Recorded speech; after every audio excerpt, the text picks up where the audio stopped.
The funeral committee of Nana Yao Pooley, Kumasi Asante Kotoko late supporter, Neji no, Baso, Baba Yara Sports Stadium, Full Court, Heroes Park, Nyamiya Duma, Thursday, and final funeral rites no, Baso na committee no, de abetu you say, oye century and I say, oye blogger, na Pooley dead body no.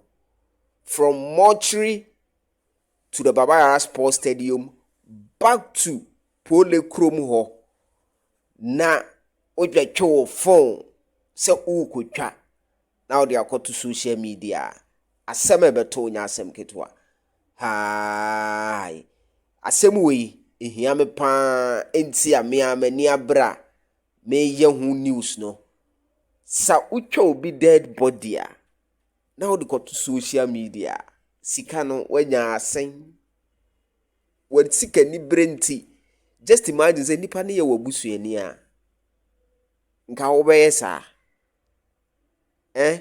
Yese momra na mo me pay last respect. Obetima ba no abehwe body no na wokọ. But ye nka say kwotwe phone nefa betwa. We eye message Asante Kotoko. Ese ye mfa ntum. Emma especially ye nuanom centrofo.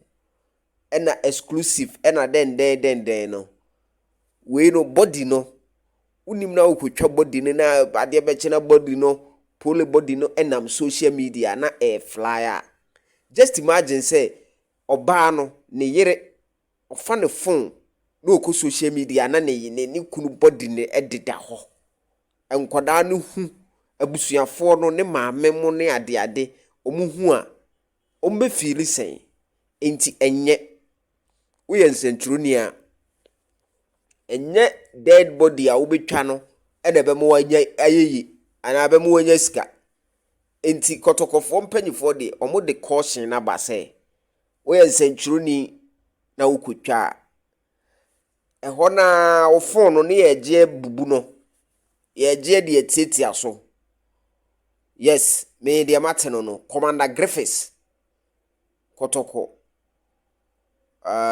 safety and security protocols no or members now or more running through education or no we're part of the funeral committee and so honestly I'm fast into Joe Commander Griffiths the always so the new enti one na pam for sada no wo body no yes wo betwitwa almost say bloggers bit maba nipa na aba no bit matwa bi but body ne de master ukotwa wo phone camera ye beje ye bubu no